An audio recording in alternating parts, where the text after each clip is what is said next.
was not too long ago where we get the Tarawali clerk of parliament scandal.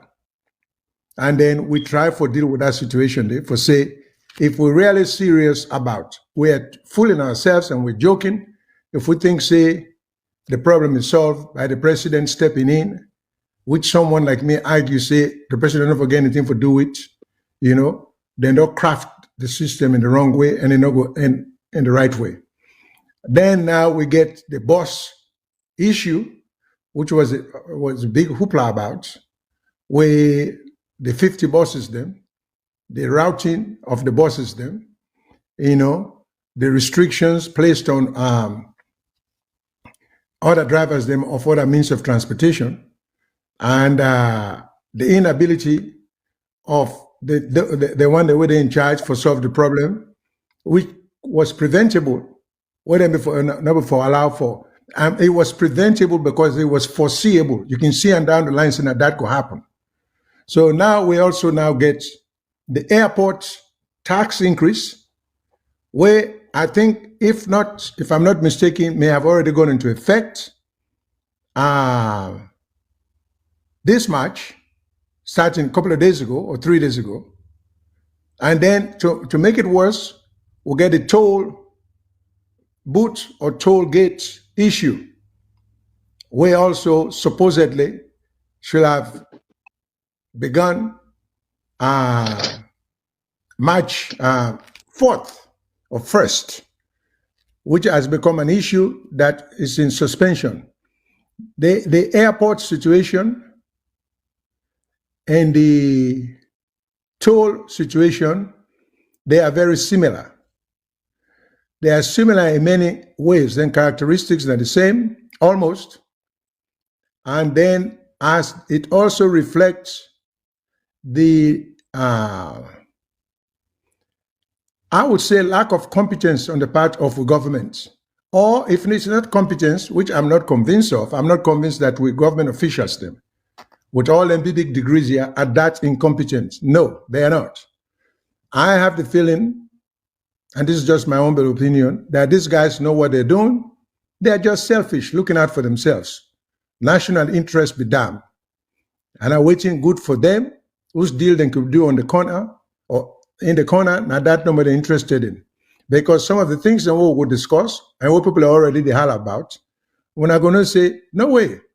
Even if you take a bunch of from 3 picking and you give them the policy for make, then we'll come out with a better result. So these guys cannot be that ignorant. So we'll get for deal with the toll business. And so make me stop there. Make I turn it over to me co-host. So Mengot and me and Apostle, I know a lot about these topics that we can discuss about now. Now we talk about today in a trending news, we talk about the airports and the toll road. They come under two different governments. So but they get a lot of similarities. One, the two projects then are what you can call in project management terms BOT, which means build, operate, and transfer. It means say government they go seek loan. The people they will go seek loan to them, they say, okay, we'll give the loan, we'll go build the airport or establish the toll gates for over a certain period, we'll go recover with money plus interest and manage them. And both projects also, now 25 years, the one day where they run them, get for take part and operator before they get into a country. And also, for now attract the investors, yeah, we can give them sweeteners like tax concession, and also now then they collect the majority of the amount over a period. Like in the case of the toll gates, for the first 10 years, we only get about 10% of the proceeds. Similar arrangements there for the airport. So now we'll throw light into this and see how we they go sign them contract here, who that the manager, how they benefit the people then. Because all them here is guided by the laws them of the country, we will therefore explain to family. And also, anybody who can operate in our country, they get for go by we own law them. And the way we they craft then contract here, now we the benefits or they benefit the people the way they come. Okay, since we they deal with these two loans them, for let family know, in we constitution, it sort of explain how governments for enter into then contract here. And me and Maui get long experience in parliamentary procedures and rules. And when I talk now, I would like to make reference to we laws them, because every country is governed by we laws them. And even in that treaty here and the agreement who they sign, there's always a clause where say anybody who they sign that agreement they with, get for adhere to the laws of we land. So, section 118 of we constitution now show how government for enter into agreement for either give loan from the consolidated fund, which I mean now, like say government will give loan to somebody for do something, or receive loan. In this case, we talk about government, they receive a loan from an external partner.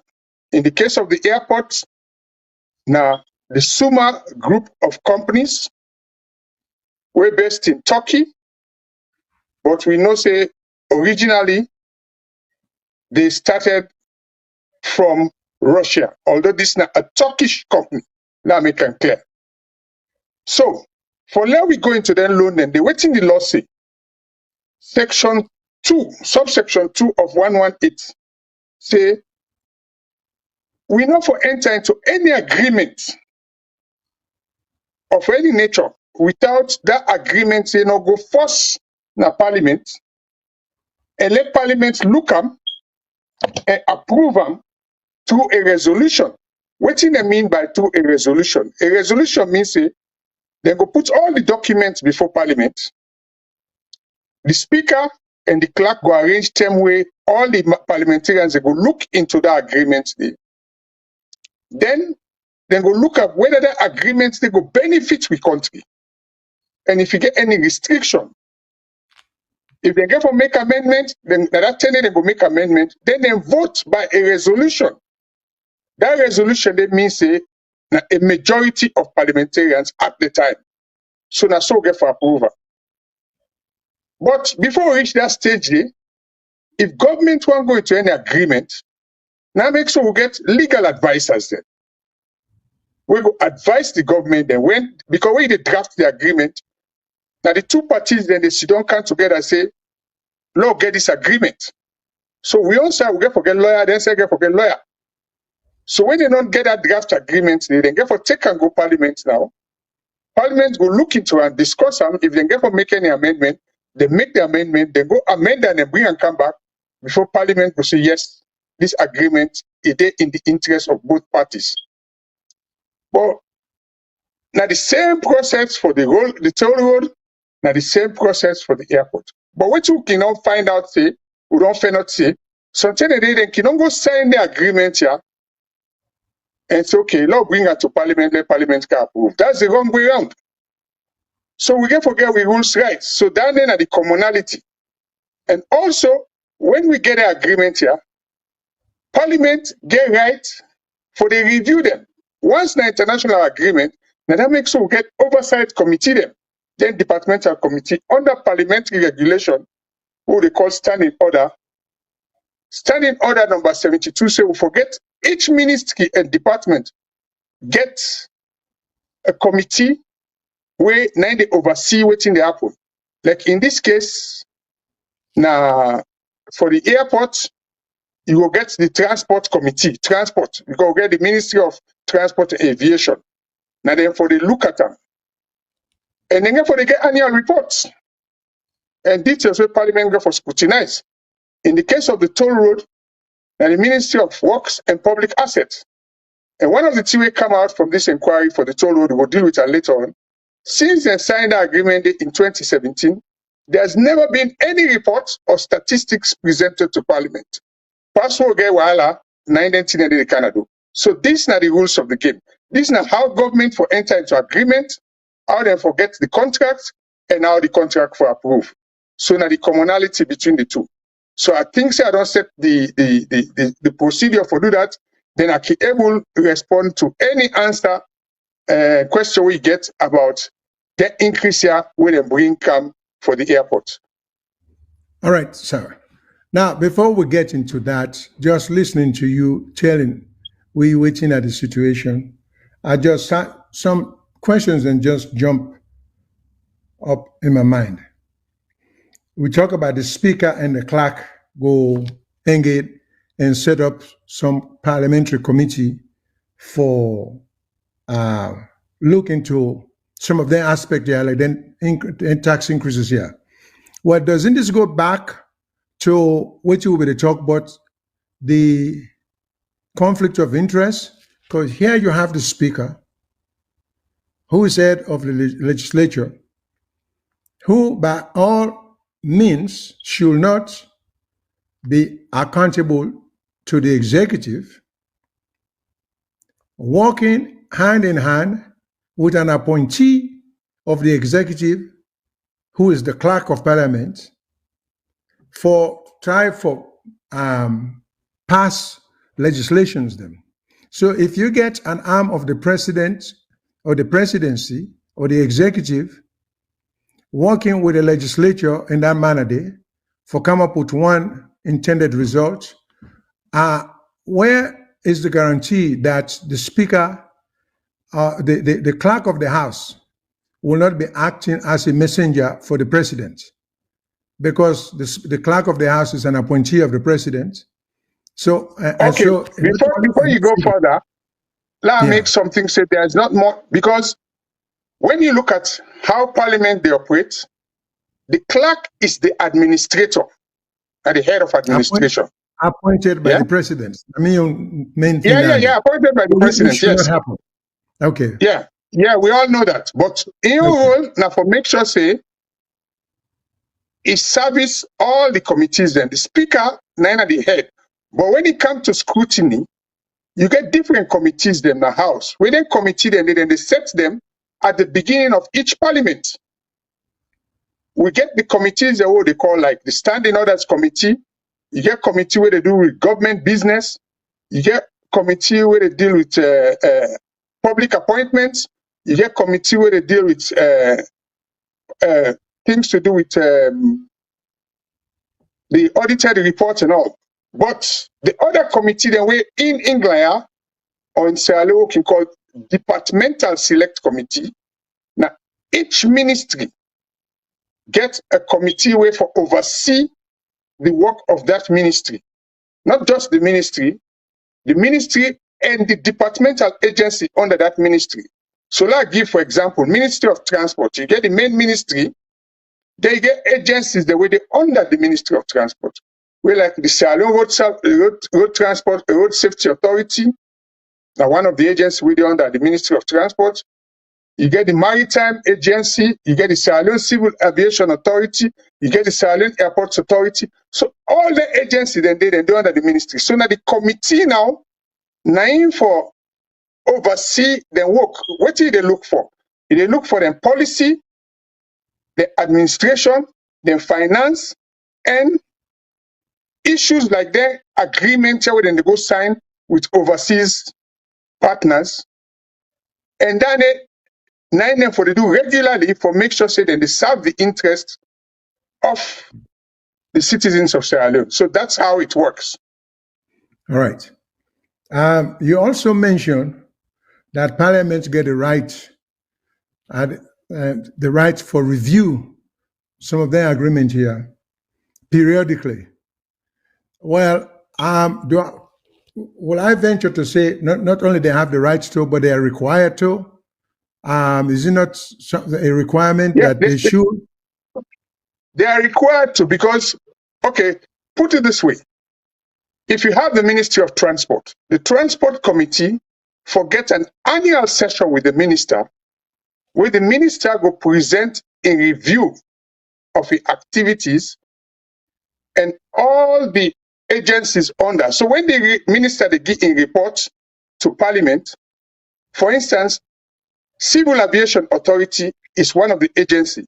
So it will get for a report about the performance of any agreement under the Civil Aviation Authority or Sierra Leone Airports Authority. So now from that annual report, they went at the policy, finance, and administration. Now the committee can pick on and say, hey, by the way, we want to look at the progress on the operation of this airport. So it get for be a routine. And when they do that, they get for put out a press release for say, well, look, we want to look into this affairs here. We want to know, we want records. We they ask for people then for give written evidence. You can either do that as an individual or as an agency. So from that written evidence, they now call people then for oral evidence.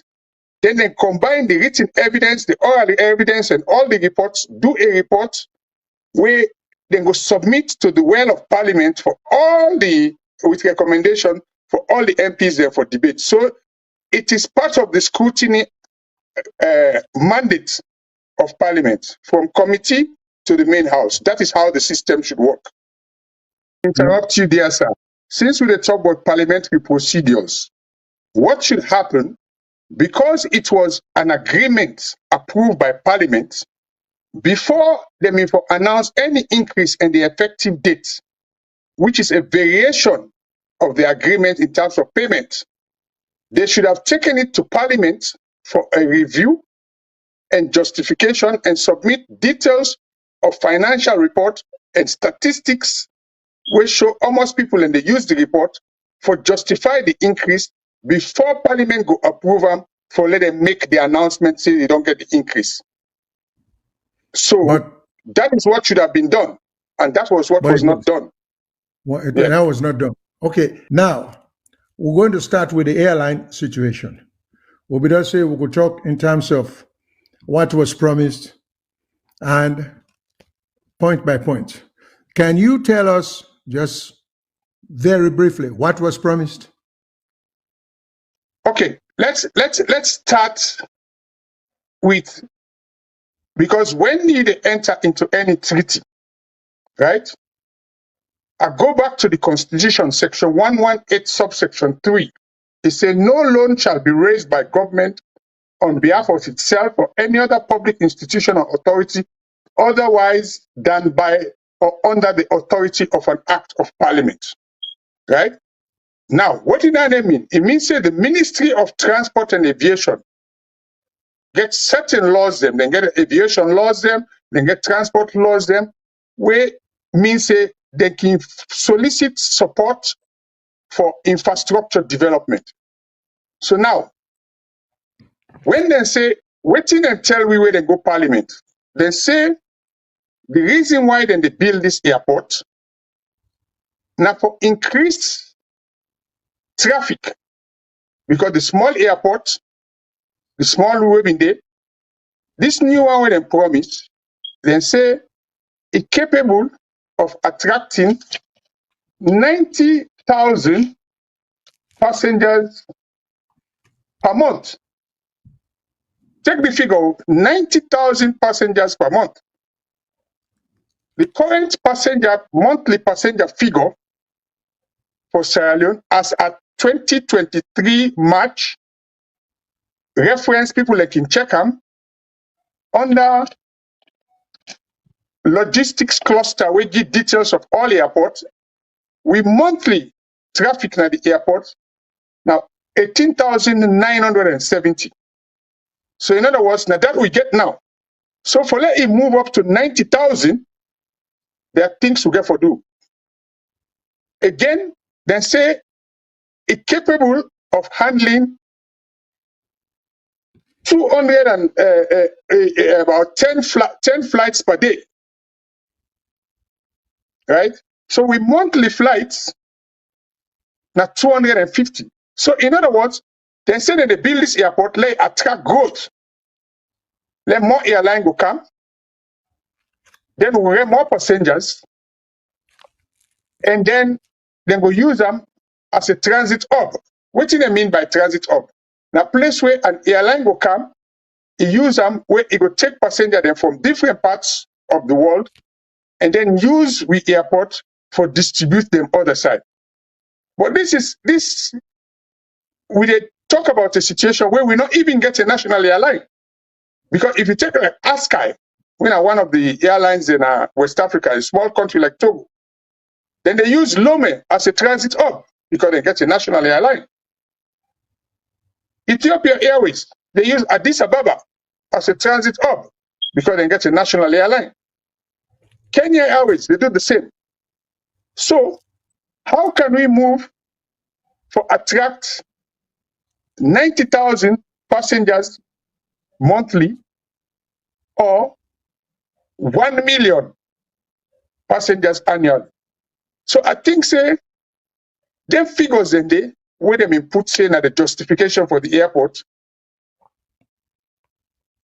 they don't explain how that they go happen. Because now if you look at the majority of people the way they go salon, now either people from the diaspora or businessmen with tourist traffic very, very, very, very, very low. So the question is, the new airport, it don't do almost 1 year. Okay, we'll say then just begin. It attracts more passengers and more flights or less. Me when I talk to NSO, as I can say, I started my career as an air traffic controller at Alunga Airport. I was there from 1976 to 79. At that time, we get almost 15 airlines where they operate. Can you please ask the control room if we have it to put that on the screen? I think the control room, if they have at the computer. Yeah. But now, we not get up to 8 airlines where they operate. And when you take the intercontinental airlines, then the only one who gets now a Turkish airline and SN Brussels. Then next was a major continental airline or African airline, now Kenya Airways. Then we get a few in West Africa, when Askai and Air Peace, Air Senegal. Then we get Air Morocco. So when you look at even the number of aircraft and the number of flights, we're not able to reach that figure there. How will we reach that figure there? What's in the projection? Okay, now if you look at now, I can read through the time when me in did it, the airline that we've been get Nigeria Airways, Ghana Airways, Air Mali, Air Guinea, Air Afrique. The other one who gets then a Middle East airline, Lufthansa from Germany, UTA from France, British Caledonian from Britain, Czechoslovakia from Aeroflot from Russia, KLM from Europe, Cubana from South America, and then Red Coat Air Cargo. And that's the why they talk so. Will not be smaller airport to now. And one thing, even with this new airport, I can't hear you, sir. Did we have Sierra Leone Airways then yes, also? We had Sierra Leone Airways, that was for internal flights. Yeah. And then when it operates from Hastings, so you been get airfield in a Bo, na Tikonko, Kenema. na Kabala, na Kenema, na Tongofield, na Bond. So we get internal airline. So you can see it's very different from now. So this airport now we don't get so. Yes, it's very nice. It's a modern structure, but can it generate the number of aircraft and traffic, considering the price of the tickets there now and the increase in the charges? Okay, just for finish, let me just give some figures that will shock people. If we take the annual passenger throughput now at 227,649, then we take the increases there. If you take the $50 in and out, you multiply them by that figure there. Now 11,382,450. Then if you take the $100 where they say they don't put now as from 2024, which they call airport development tax, then they go give you another 22 million annually. So for the two alone, they talk about 34 million. But remember, say the military said this in a build up rate of transfer at no cost to the government. Yes, it was at no cost to the government, but it's at a cost to the passengers. Then. And recently, when people are talking, they say, no, not $25 no, they pay. The rest of the one they didn't have the ticket. Whether it didn't have the ticket or you pay them on arrival or departure, it don't make any difference. It means that the cost of flying to and from Freetown, from anywhere in the world, is more expensive than with neighboring Guinea or any other country in the Mandar River Union.